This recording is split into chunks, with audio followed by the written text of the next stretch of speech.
And I don't have a presentation, but if you wanted to pull up our website.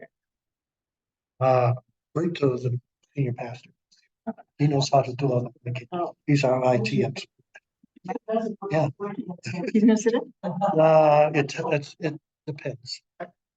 He's pretty, you know, he has some fun Saturday nights. Oh, is he? Yeah. And he, you have a new associate pastor? Yes, Essie? What's her name? Essie. Essie. Is she coming? No, she has the youth. We hired her. Yeah, I want to introduce Matt also to our new executive. Yeah, so he'll be here because I sent him a text message saying that you got a phone call. Did you? Because that's what she said. I said maybe. I get to that. I said maybe. I had other. I don't remember that word, maybe. You don't work for him, maybe? But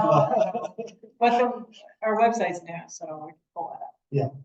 Scroll through I that. think you do all that. Because the reason is, Kathy, I don't have the passwords. They're secret. He knows he is supposed to come. He must be really talking to them. He's talking to somebody. I hope there are a few people from that service coming up. Yeah, they are. This fluctuates a lot, you know, we'll have 25 people in here and next week we'll have 10.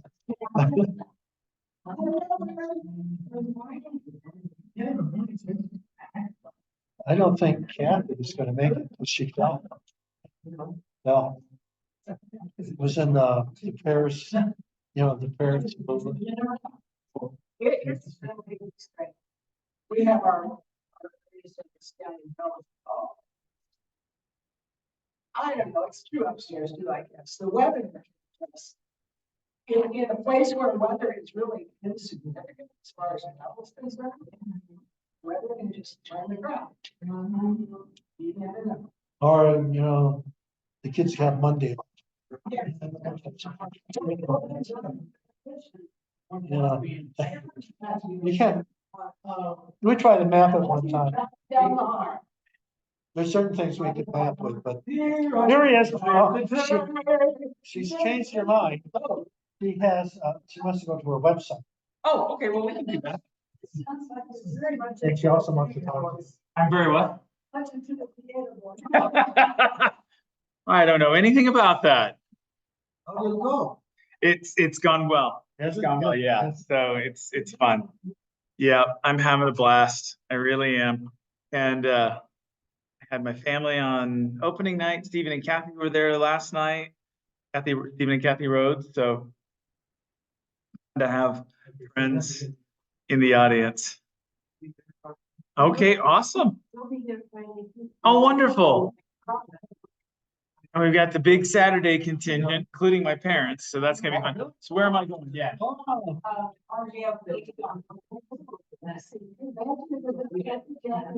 Hi, Kathy. Sorry, I'm. How do you want to do this? Yes, that work. Yeah, I can work it. You can- So then I can just tell you where. Here's what I'm gonna do, though. I'm gonna share the screen. Then we use our tape taker. We use that right to the hyperspace. All right. Thank you, Matthew. Yeah, absolutely. Being part, yeah. Thank you. What's your name? Tell me the age.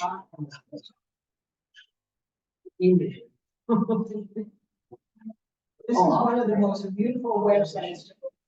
That's not a stock photo. It's from the Oregon Globe. As long as he doesn't play all those elements, maybe he gets you. I think we need to start. I hope some more people come in. This is Kathi Cunningham from Rio Grande Food Project. She's their development director. And you're a little late starting, so I'm going to let her go with it. If you want to add to Oh. The only thing I would add is that, as of April, we have 6 years. And I also do the marketing and the managed project.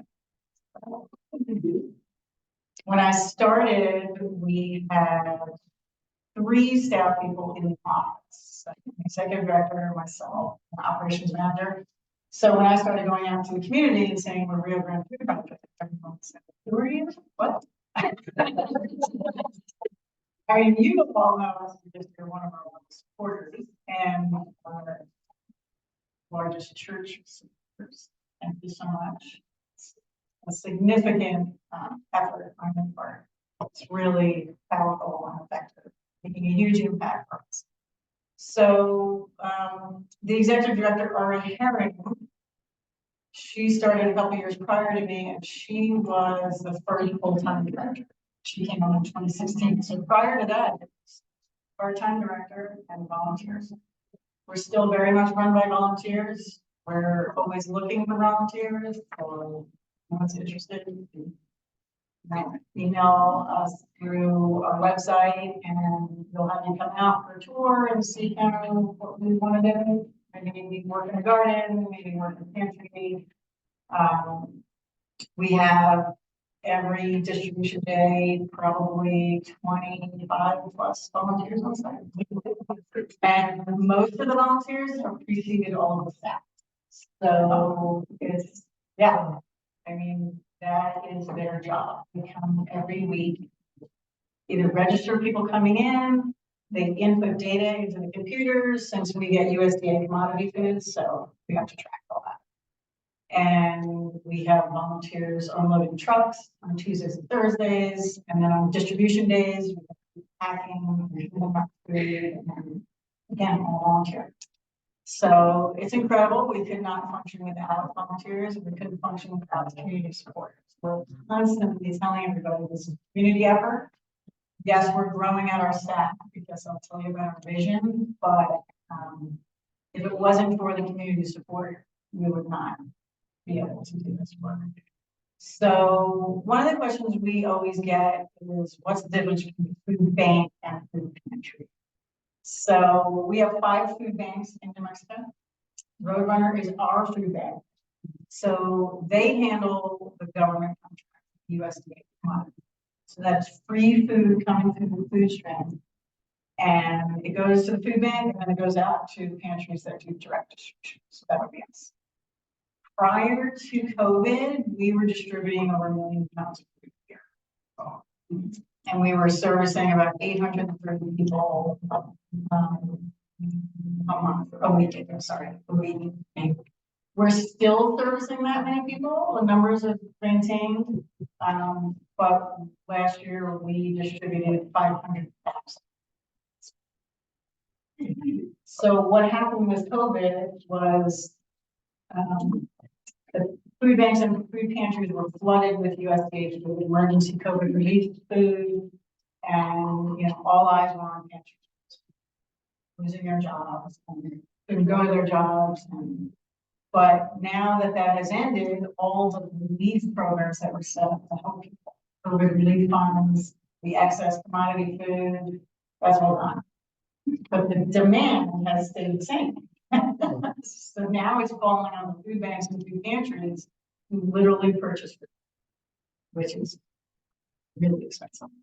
So we've just worked with all the food banks in the state, and all the pantries got together, and we approached the legislature, and we pushed for an approval of $25 million recurring to be able to support food banks and pantries to be able to purchase.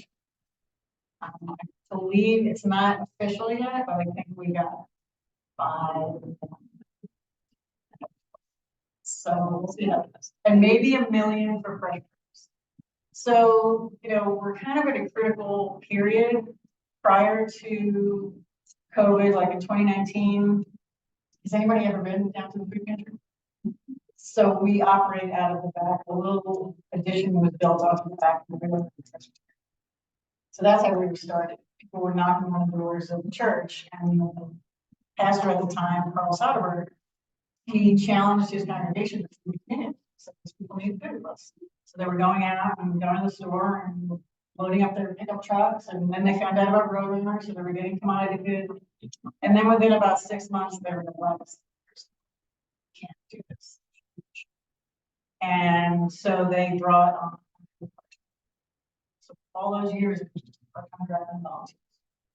And then it just started growing and growing. And then when Ari came on, she came from United Way. So we had access to grant possibilities. So we started getting more grant money. So the way we source food is, again, thanks to food drives. So a lot of Presbyterian churches do food drives. A lot of companies do food drives, schools, which is great because we can provide a wish list. So, John, if you go to get involved, on the top, Get involved. get involved, give food. Yeah. So scroll down, and we would have our food drive wish list. Yeah, so in red it says food drive wish list. In the middle paragraph, it's hard to see. Oh,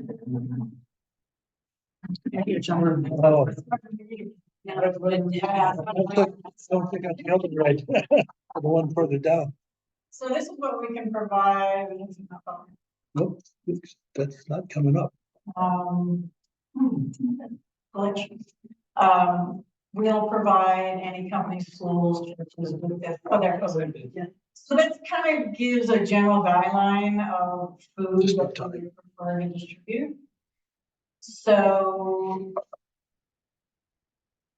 again, back in 2019, we were doing food drives, food rescue, where we go to different grocery stores throughout town. And we show up at a certain time, whether it's 5:30, 7 o'clock, and whatever what product they're moving, it's not expired. It's all good product. You know, depending on the stores do their ordering. Yeah. Like a lot of stores used to have a regional ordering, which is weird because they're not on site, so they would over order. Or they have different staff members ordering for different areas. So again, they'll over order, under order. So they're just moving product. So in 2019, we were rescuing from 14 different stores. So that's a lot of food. And COVID just like that. Stores are now ordering differently. They're not ordering as much. Prices are higher, so they can't afford to, have more inventory. So we're now again working with Roadrunner to revive it. So they're actually helping us out because currently we have a truck. The truck is not working. So they're running around and picking up from different Walmarts, dropping stuff. So that's helpful. And then the other way we get food is we get free commodity food, which again is from 2022 to 2023, it was down 48%. And that was, thousands and thousands of pounds of food showing up every week. And so now we don't have that. It's starting to increase a little bit, but nobody really knows why yet. What is it?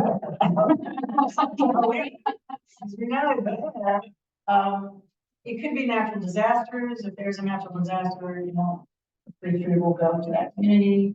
Who knows, could be going overseas. So we're working on that. So we would like to see the items we have on there. Food drives is a way that we can give people some sort of guidance about what we have to get out. Food rescue, kind of at the mercy of what the store is giving. We don't have the right to say, oh, we're not going to take that. We can take whatever they're going to do, and then we throw it. Sometimes they're emptying their entire bakeries. And when, New Mexico has a diabetes rate of 30%, we don't really want to give out a lot further. but, so that's an interesting aspect of food rescue kits.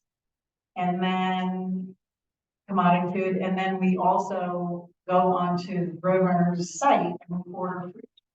So we pay a lower rate than if we were gonna go to the store, but it's like a shared commodity fee, they handle the government impacts.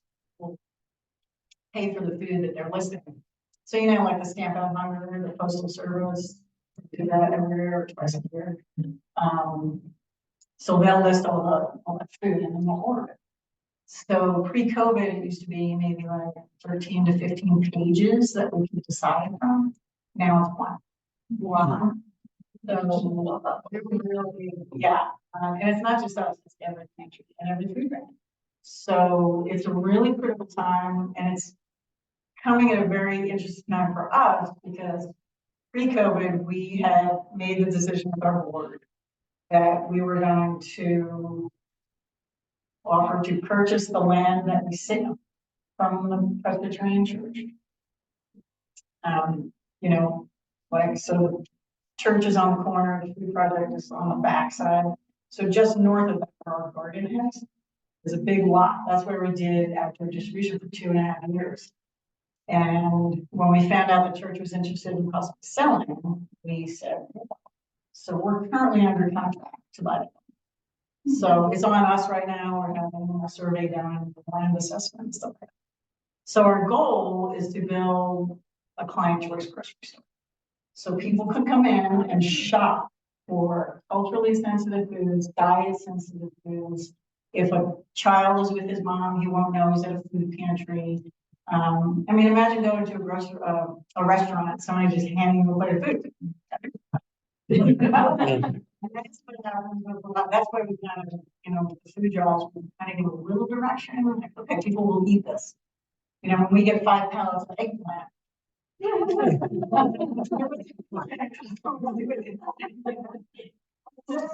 it's really interesting. I'm learning all this stuff. I would think, wow, we're giving a food box to somebody, but if they have diabetes, they can't eat fruit in a can because it's in the syrup, or they can't eat, Campbell's soup because it's got 600 milligrams of salt in it. So we're really pushing to have healthier food. So when we're purchasing, we started working with more local farmers. So during the summer, we're getting produce by the pallet. Just give us as much produce as we have. And we also work with Seed to Need. I'm sure you heard of Seed to Need. So yeah, they started after the recession in 2008. So like, how can we eat? So they approached Corrales landowners, and they farm on their land. And it's all volunteer, and whatever they harvest goes to food pantries. So we got a lot of produce from them, which is great. And then Food is Free Albuquerque, you hear them? No. They glean the fruit trees. Oh. Throughout Albuquerque. So we get tons and tons of fruit, which is great. So they'll go to a homeowner, and so you have 5 or even 2 fruit trees. They'll give you some, and they'll take the rest, and whatever pantry is close to your house, they'll take it to. Gee, that's good to know, because Yeah. we don't need 60 pounds of cherries. Exactly. And otherwise, it's just falling on the floor. It's hard to get rid of. What's So first? Food is Free Albuquerque, I believe that website. You could punch that in and it'll pop up, but it might be FIFA. Where is that? And you can sign it, it's not on our site. We can put it in the messenger. Yeah. Okay. So we're really pushing for all the food, but as we all know, sometimes healthy. So we started the garden in 2019. Yeah, and which was all volunteer run, and then COVID hit, and nobody could come out and say. But it's fun, we're learning how to pivot, and just the outdoor distribution worked beautifully. When we went back inside, people weren't ready to go back inside because they like the convenience of the drive home. Right? I mean, people work on with their families and, you know, on their way to drop kids at school. And they're looking for that and come in. It's funny. So we distribute 3 days a week, Wednesdays, Fridays, and Saturdays, 9 to 11. We're typically running out before 11. So, because we're still pretty packed in boxes. Pre-COVID, we were packing all day. We were open from 10 to 2. But that's when we had enough food. Then we went to a pre-packed box for COVID, because we couldn't have volunteers in our small building. And we were packing about 180 boxes. And now we're giving out probably about 200 at an average per distribution day. But, you know, if there's no more food, we can't pack it. But now that the food rescue is helping, if we run out of boxes, we'll still give out whether it's produce or frozen meat. So on our website, if you go back to the homepage, you'll see our new logo is Rio Grande Food Project, Food Pantry, Urban Garden, and Community Hub. So we believe that if you don't have to All the way back. If somebody's gonna spend, you know, maybe their last $5 to come to the food pantry and get food, then we want to help them with whatever else we can. And that's where our community hub services come in. So we offer bill assistance. So we work with P&M Good Neighbor Fund. So we're the only paid staff outside of P&M who administers that fund. And we also work with the Albuquerque Bernalillo County Water and Utility Authority. So last year, and P&M was still giving out COVID relief. They did a summer COVID relief fund program. So last year, between that and the normal P&M Good Neighbor Fund, we administered over $2 million in election bill system. So I think that was about 10,000 households. And with Bernalillo, with the water utility, we helped with about $100,000 in water bill assistance. And so if somebody comes on, they can not only get a food box, but we can sit with them and say, okay, are you, number one, are you getting food stamps? So that's SNAP, the Supplemental Nutrition Assistance Program. That was the federal program to help keep people out of food pantries when it was first developed. Now we have people coming to us and we say, are you getting SNAP? No, why not? Because they're not going to give it to you, or they only give you $20. Okay, it doesn't matter when they signed up anyway, because they can shift it any moment. We want people. So we're helping people sign up for that. But the COVID relief $7, that was another purchase this year's website. Otherwise it falls on the local pantries. So and you have to, and it also, the more people that are signed up for SNAP, it gives the federal government an accurate picture of what's happening. But people are just not signing up, but they're still hungry, they're looking for food insecure, and then the feds don't know that. So we need to give them as accurate picture as possible of the state of hunger. Right now, it's about 1 in 7 New Mexicans are facing food insecurity. And one of the reasons why we want to build a more dignified model is because, you know how like there's a push right now to destigmatize mental health. Just a bit more common, and people need or struggling, yes, then get help or help. There is a huge stigma around food insecurity. Like your neighbor can be struggling with hunger and you won't know it because they're not with it. So there are a lot of seniors quietly suffering. There are a lot of children quietly suffering because the food free school lunches. So now it's up to states. So more and more states are putting in that constitution for free lunches, but federally it's really pretty much. So Oh, the garden. So in 2019, we got a grant from the Community Foundation to build a garden, and I'm not sure, has anybody seen the garden? So the Rio Grande, It's amazing. yeah, the Rio Grande Presbyterian Church had a community garden for 30+ years. That was a real community garden, so we lived in the neighborhood, and you could come and plant on pot and grow, and it was awesome. It was an aging population that was out there growing, so by the time I came on, in 2018, the garden space became growing. And then when COVID hit, it really, nobody could come out and just kind of dry. And the woman running it, you know, she's 95, and she was in March. But that was their garden. Next to their garden was the Rio Grande Food Project garden. So we got that grant. So we put a bunch of raised beds in there. Right now there's like 20 raised beds. And then we built a nice horse fence, and we can plant under the horse fence. And so when Virginia from the church approached me, she said, "You made it look so pretty over here.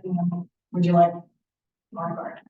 So last June, we wiped it clean with volunteers and put in stock tanks instead of wooden raised beds. So the stock tanks are using less water and they're not going to deteriorate like the wood. So the wood looks pretty, but you know, we have to think about water, all that stuff. So now we have 30-foot stock tanks. So we essentially doubled the size of it. And although we planted on that side last year, last year's heat wave was just, it was really hard. So this will be the first year where we'll see how much. But even with the heat wave and only planting half the season on that new side, we grew over 800 pounds of fruits and vegetables, and that was like 22% increase from the year before. So this year will be more increase. We have apple trees, a peach tree, grapevines, like 30-plus-year-old grapevines, nobody knows them. And then we're growing over 22 different vegetables. And it's interesting because when we first started growing, we were growing cabbage and broccoli, but that's like one cabbage, one family. So we thought, okay. So now we're planting more prolific crops, like green beans, pole beans, lettuces, even tomatoes. We're not growing big tomatoes anymore, we're growing cherry tomatoes. We can have more snap peas, stuff where we can keep harvesting. So Well, those people leaving, it is because they have acquired it. Not because of a budget.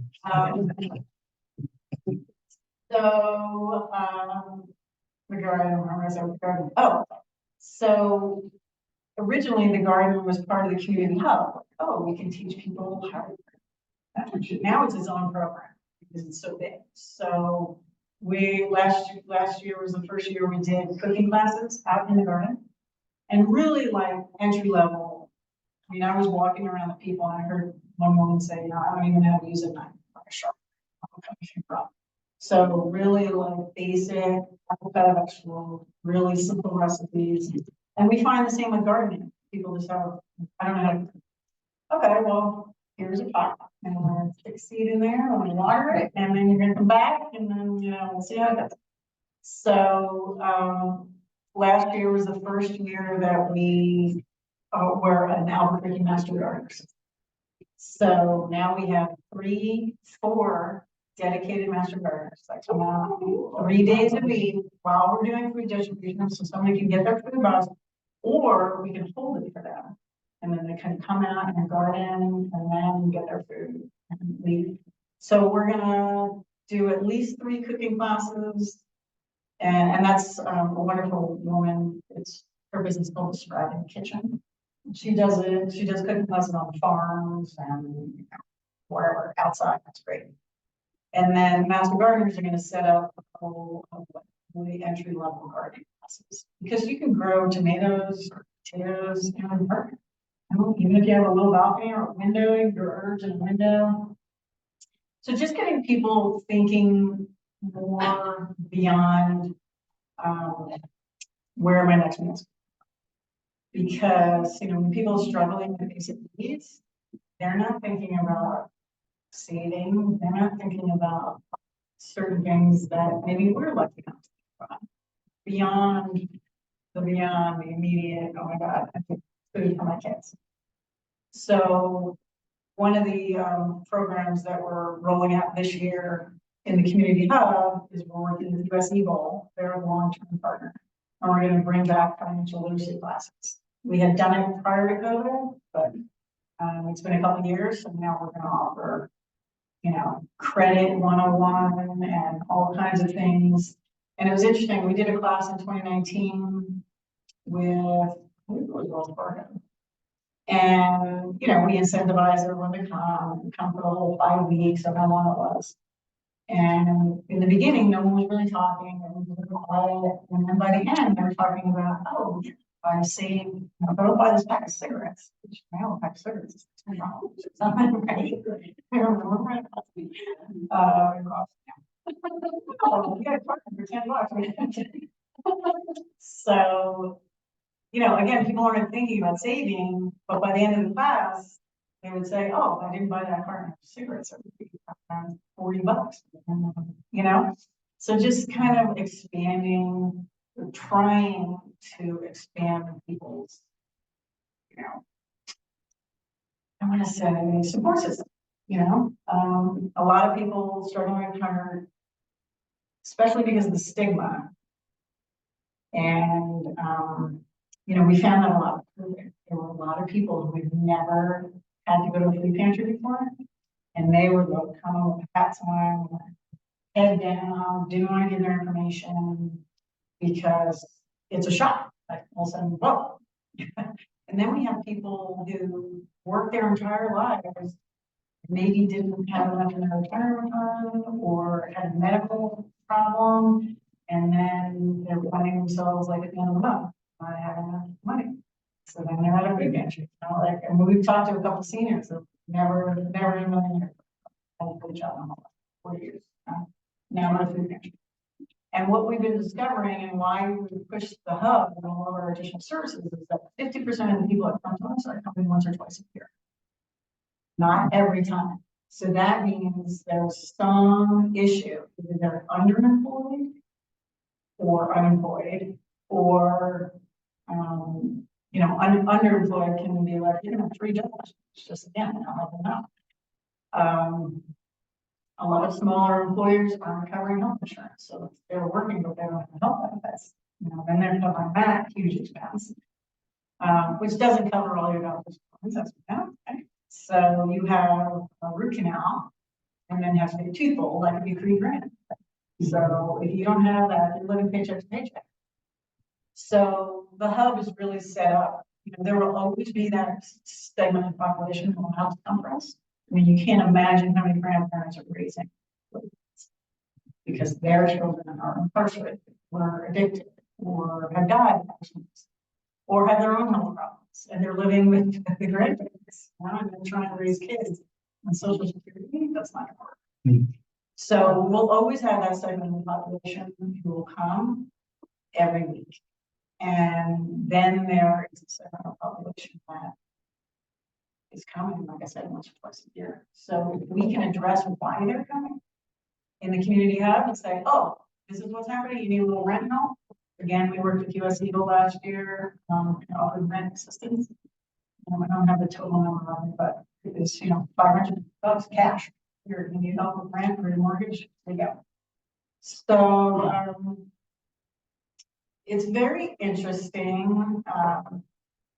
At this point in time, we're still moving forward with our vision of the Client Choice Grocery Store, because then, you know, right now we're sharing the church's fellowship hall, and it's a small church, you know, so they have the area where the services is, and then they have a fellowship hall where they have, you know, they rent it out to like NA or AA groups, and, you know, if they have any sort of church event that they want to have, they'll have it in fellowship halls. Which means after every food distribution, we have to wheel away our computers, we have to, you know, put everything, put the chairs, bags, and when people are coming in, they're having sensitive financial conversations, you know, so there's just really no, you know, and financial, there's so many triggers. So it's like, it's really, then with the new building, we can have a bigger warehouse. So we can source healthier food.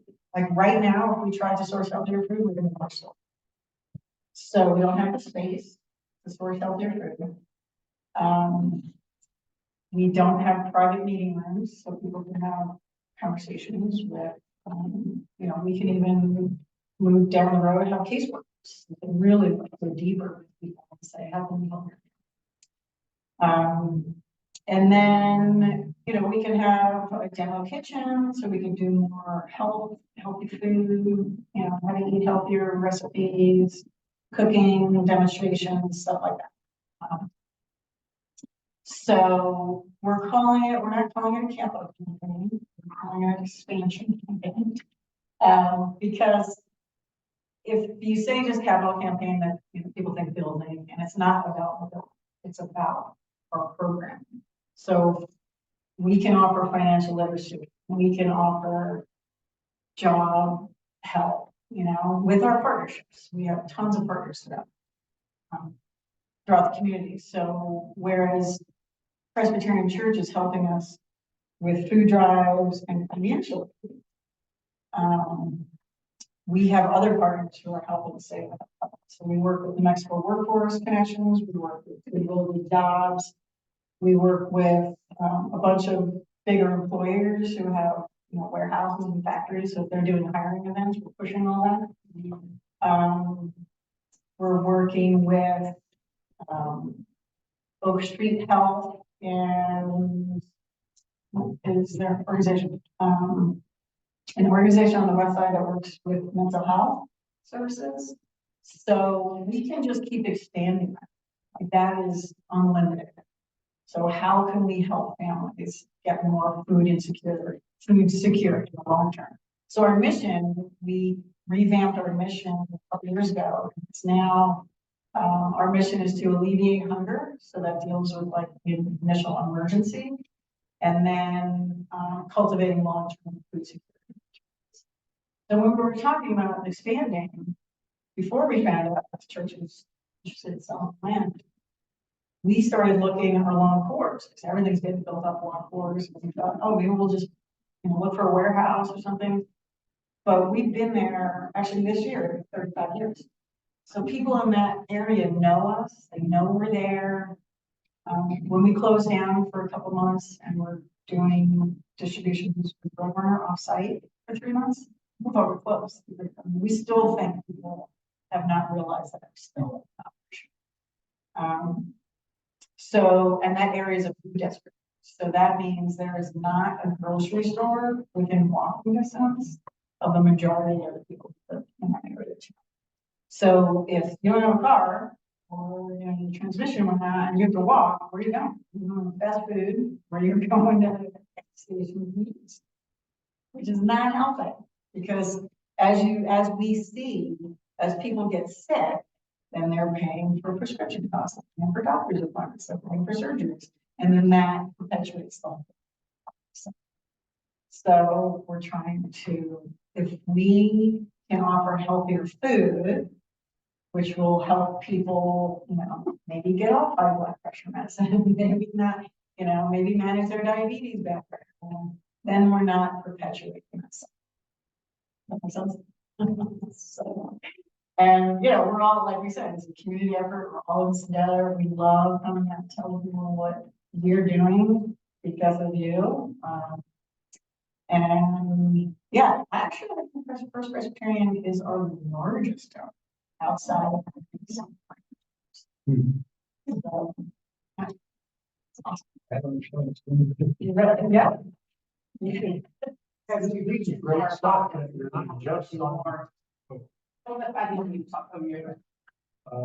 that you're not just on the food thing, that you're doing some, I don't know, all the stuff you were talking about, helping people find jobs, educating people. It's I mean, a real plus. I went to elementary school in Wabaland, by the way. We used to go to Rio Grande when it was an old wooden building. oh, wow. It was On that location, years ago. It wasn't at that location, right? It was. it was in a very similar location. It was a few blocks. Yeah. But, still, it was, yeah, the neighborhood, They built that it's church. changed a lot. But I think that neighborhood on that side of the Coors, from there down to Frisco is Okay, you want, still pretty much the same. you want some change? We just got Starbucks. Oh, well. Very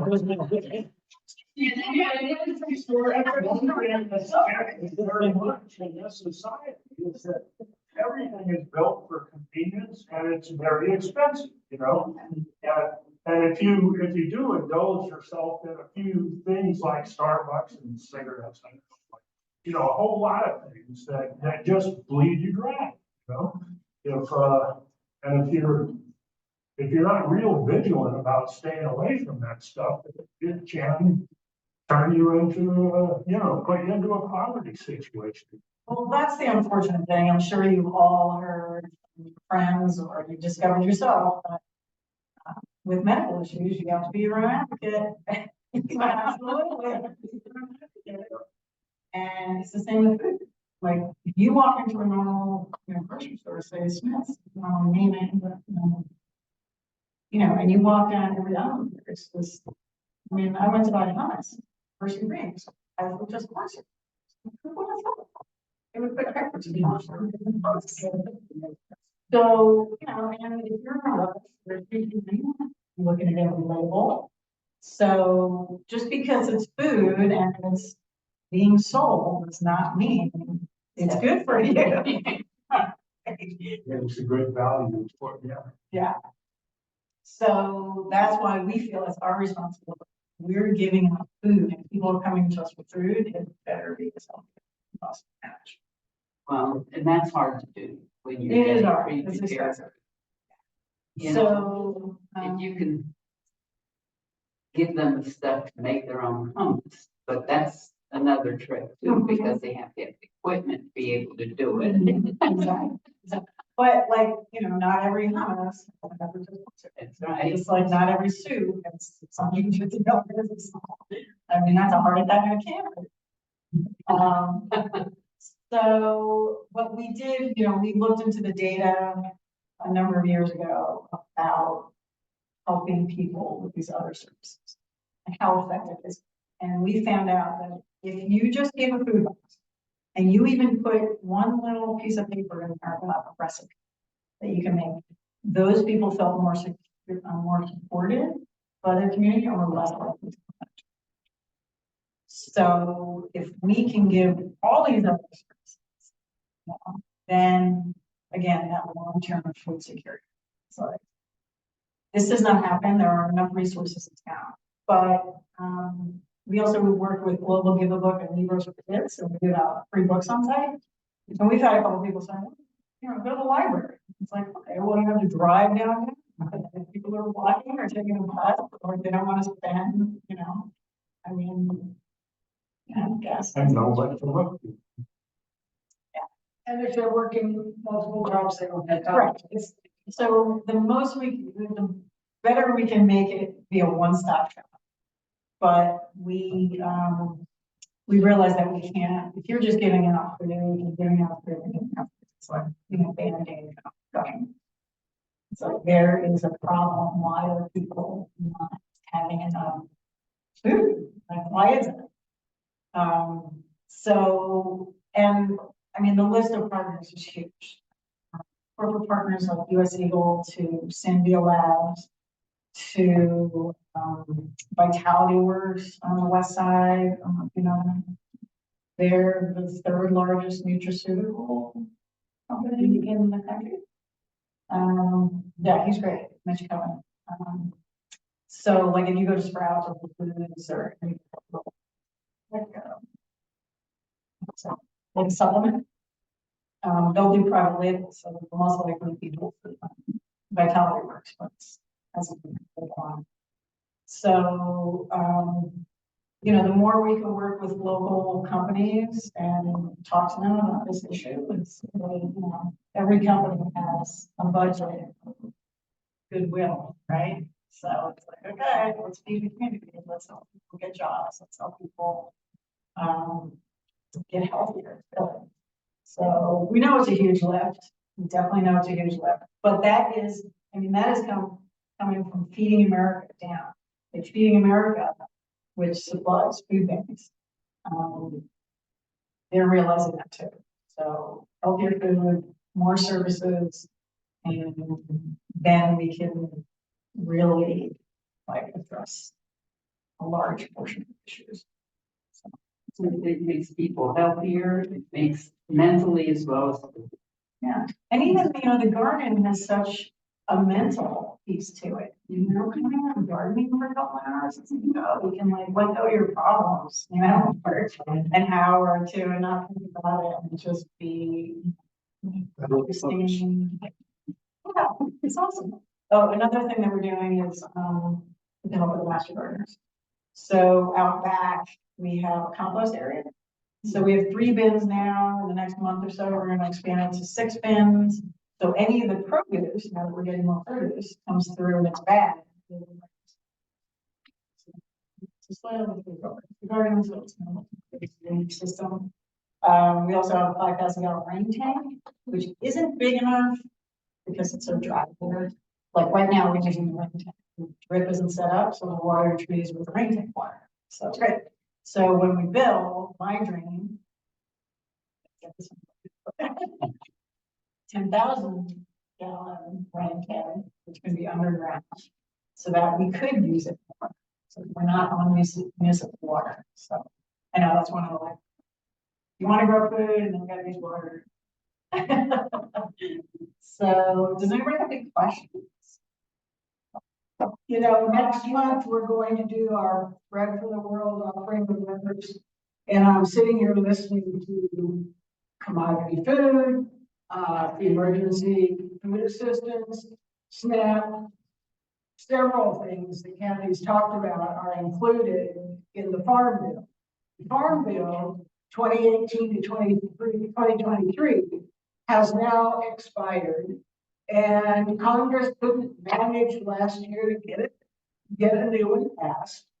So our focus for Bread for the World is to encourage our legislators to support getting a farm bill passed.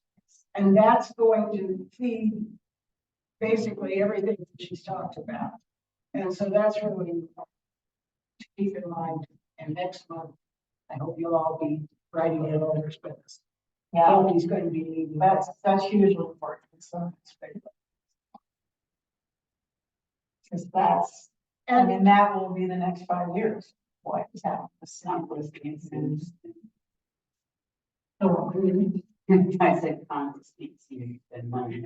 So we just don't pass bills and then we. And the farm bill is really, really interesting. You'd be surprised what falls on the farm. It's huge. I mean, there's 4 big areas. It's all 4 big areas, and then only 500 other areas from that 1%. I remember reading in the car service was like that 1%. And if you think about it, if we're dealing with the money that they decided was appropriate back in 2018, it is hardly going to do the job. So what we're asking for when we ask them to pass the new farm bill is greatly increased in terms of money. So all the more resistance, but we all know inflation is there. We all know that there has to be more money in that fund. And it's not only domestic, it's global as well. So assistance to Gaza, whatever, Ethiopia, whatever you want to think about, that's in there too. The McGovern dole money that feeds children in other countries. That's a long-standing program that needs money. A few years ago, and it's still a part of the global push, a few years ago, we really talked about how we got food to other countries, like we were shipping food from here, we had shipping costs, we had purchase costs, we weren't doing anything for the global economy. So now a part of the farm bill is to build sustainable food sources in the countries that need to. So those are, like she says, it's just, it covers so much. course, there are all kinds of areas starting. Basics of Yeah. life. I was wondering, how do you approach farmers? Carol and I live in Corral, so we're somewhat familiar with seed to know need and everything else, but and we have a friend of the Wenzels that Alan and Joyce, I think, donate around over 20,000 pounds of apples a year and stuff like that. So, but there are other people, there's some orchards that are sort of not doing anything. And the people who own those probably would love to have a nice tax write-off and everything else. Yeah, and that's one of the things that we've struggled with as far as staff, just having the capacity to be out there, finding these farms. So the farms we work with now, Agricultura Network and Roots Farm, we had connections with them already, so we're learning about more farms and, we're paying retail, so it's not inexpensive. Yeah. So, we have a certain budget for that. And it's expensive. Well, what you're saying is that they'd be willing to, you believe, some people would be willing to donate Right. for the tax write-off. I mean, there are orchards that really are not harvest. I mean, I think there are people who have aged now being able to take care of them and yet don't know that they can call up and get some money. yeah, Yes, so we're actually telling people, so yeah, if or if you have your own orchard, if of people in the election, we're putting that on our website and social media. Does everybody hear that our newsletter? We send our newsletter out. And you can see what we do. I can leave some business cards if you want. You can just be out there. I could send it to my mailing group if one or 2 years. Go on. I have like 80 people in my email. Right. Yeah. I mean, yeah, I'll send that information out. writing more. Just getting that information out. I think this is good because sometimes, myself included, we think of the Rio, because we supported the Rio Grande Food Project for so many years, we think of it as food boxes that get handed out to people, when in fact, it's a whole realm of services that are working towards food security. A whole lot of people, and I volunteered and gave food out for several years. And the thing that struck me then, said just a few minutes ago, which is, it is unbelievable how many people our age, grandparents, are feeding and keeping and caring for 5 and 4 and 6 and 2-year-olds. They bring them in, not just 1, but 2 or 3, and they're on walkers, and they're taking care of these small children. It is heartbreaking, and it is over.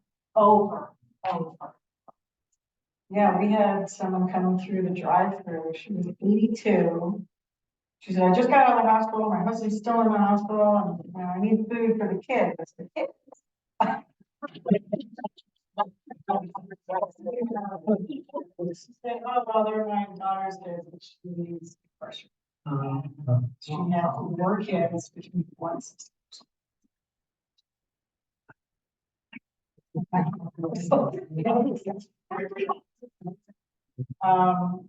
But that's another thing, like we used to pre-pack for family size. Pre-COVID, it would be an individual in a box of 2 to 3 and 3 to 4 and a family of 6. And now we're just at standard boxes, which, maybe if food rescue works out, we can reuse those cardboard boxes, but the standardized boxes, cardboard is expensive. It's like $1 a box. And you're giving out over 180, almost 200 boxes a day. It's a lot of money. To say it's only $1 a box, you're getting a full scale.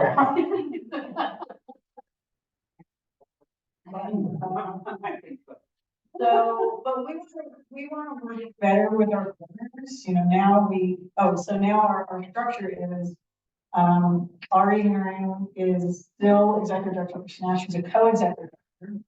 we had twins last year, so part-time.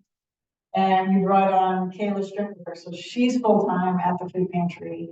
And we hired a community resource director, so he's running the hub. And we have 2 bill assistance people who are doing the P&M and the water. And we have operations. We have an so, so we're building out that capacity. So we want to be better partners. So say if someone comes here and is thinking about, participating in Presbyterian, we can say, oh, we work with Rio Grande. We can, they can give you a report. We're, one of their things partners. You know what I mean? Promote that because that's huge. I mean, the work that you have been able to happen at a food project is amazing. It's, like I said, outside of like 1 or 2 grantors, you are the biggest. For sure, hands down. And we work with a lot of Presbyterian churches. We drive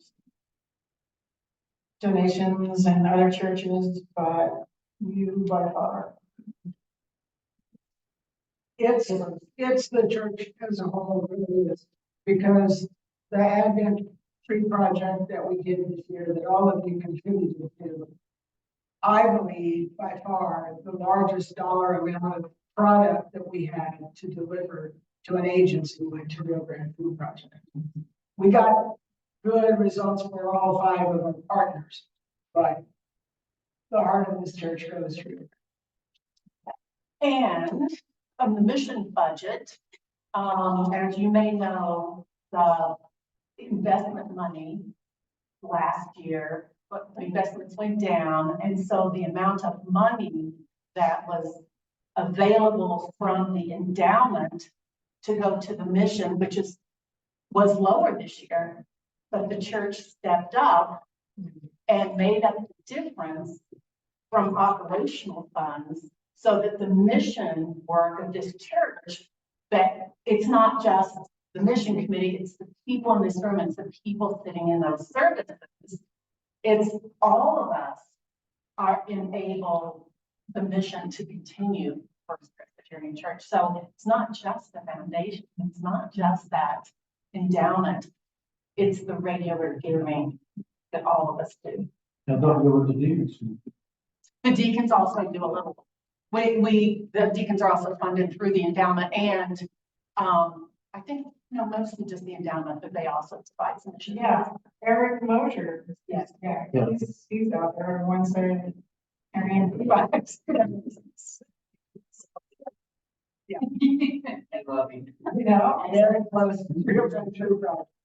So, and that's one of the things with giving out the food boxes. We have, we've always offered, if we have capacity, to help carry out food boxes. So we have shopping carts that we can put the boxes, just take people. And that is super.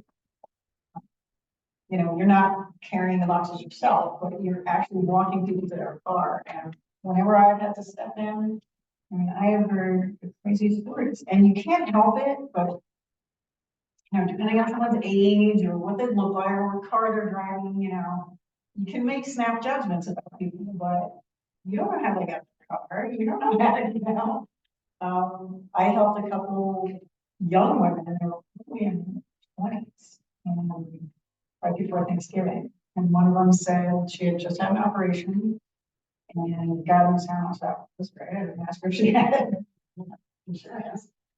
Even if you have insurance, a surgery is a surgery. It's going to be a bill. And she said, yeah, we're going to the food pantry. It's a shock. And you could tell it was like paining her and said it. And then the other woman, she had just, someone had hit her in a parking lot to fix her car. It was a couple grand. She's like, I didn't know that. Here I am at a food pantry. So you really, it's, our brains make judgments. We really can't. You really don't. I mean, someone can look healthy, they can be wearing really nice clothes, and they can be taking care of their elderly parents, right? They can have small children. They can, I know personally people who have taken on their siblings' kids because their sibling is sick, died. It's like crazy. You just don't know what people's own everybody. situation. So you really can't judge. So, well, thank you so much for inviting me to come out. Thank you. And we give tours any day we're open during the week. So Wednesdays are. You can come out at 8:30 before we open. You can see the garden. It's getting it looking better. It's still looking like winter. And then we open at 9, so then you can see the whole distribution. And, you know, feel free to just want to come out and see how it operates and more than that, I have. Yeah, thank you very much. All right.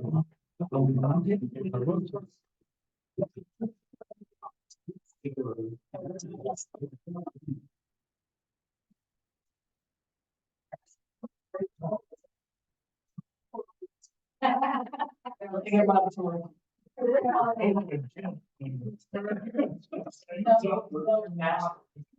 No crossing here.